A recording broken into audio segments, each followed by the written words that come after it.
Nous avons expliqué que Yaakov, quand il a quitté Beersheva et va vers Haran, Haran qui représente la colère, la corruption du monde, il se protège. Sa protection était pour que son aspect spirituel, pour que sa tête, ses facultés supérieures de son être, ne soient pas imprégnées et influencées par le mondain, par Haran. Mais regardons un peu la suite de cette histoire, ou plutôt l'histoire. La Torah nous raconte. Il a quitté, il était fatigué.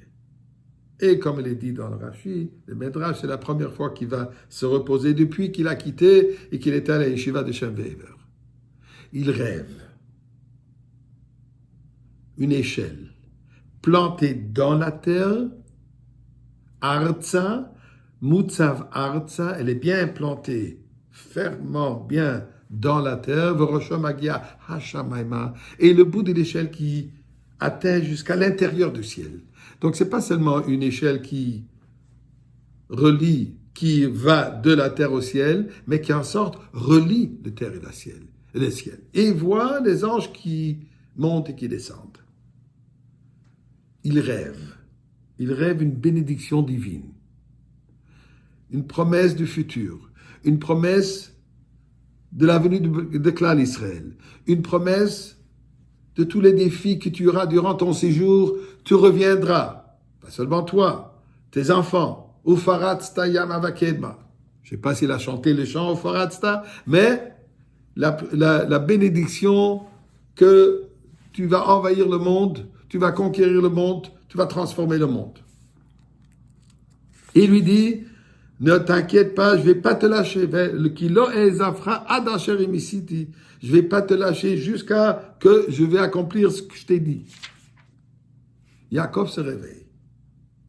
Il s'effraie. Il s'exclame. Achen yesh Hashem bamakom hazeh, va'anochi lo yadati. Effectivement, Dieu est présent dans cet endroit. Et moi, je ne le savais pas. Je n'étais pas conscient. Et il continue. Vayira, il a peur. Vayomar, il dit, Manora hamakom hazeh. Comme cet endroit est impressionnant. Enzekim bet Elokim, ce ne peut être que la maison de Dieu. Et Vezeh Shara Shabaim, ça c'est la porte vers le ciel. Qu'est-ce que Yaakov nous dit ici? Il ne savait pas que Dieu est présent ici. Dieu n'est pas partout. Mais Abraham nous enseigne depuis longtemps la présence divine dans le monde entier. Qu'est-ce que Yaakov nous dit ici? De quoi il s'effraie? Il vient de savoir quelque chose qu'il ne savait pas encore.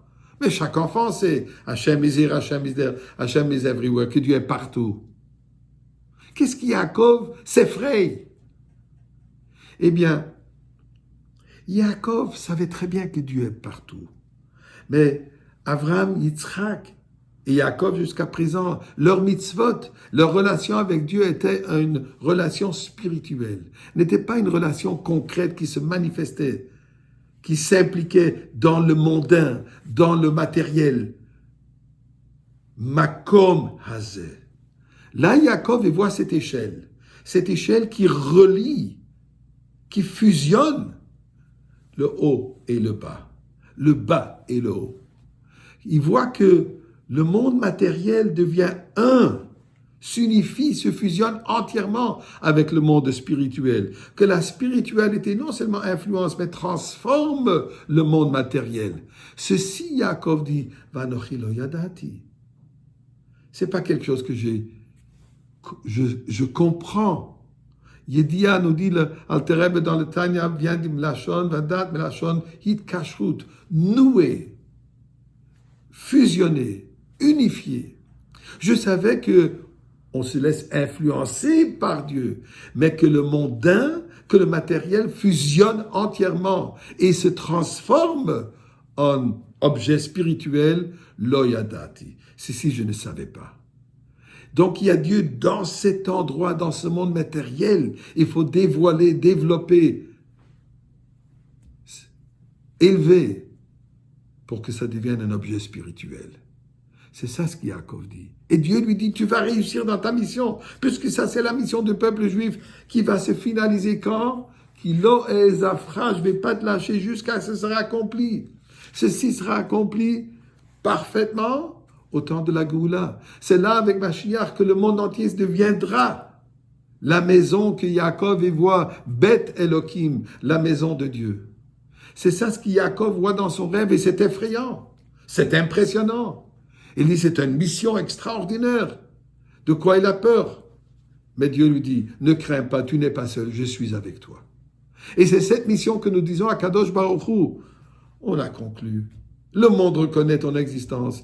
Il est temps que tu fasses Bet Elohim, que tu nous amènes ta maison, le Bet Hamikdash, absolu, avec la Géoula maintenant.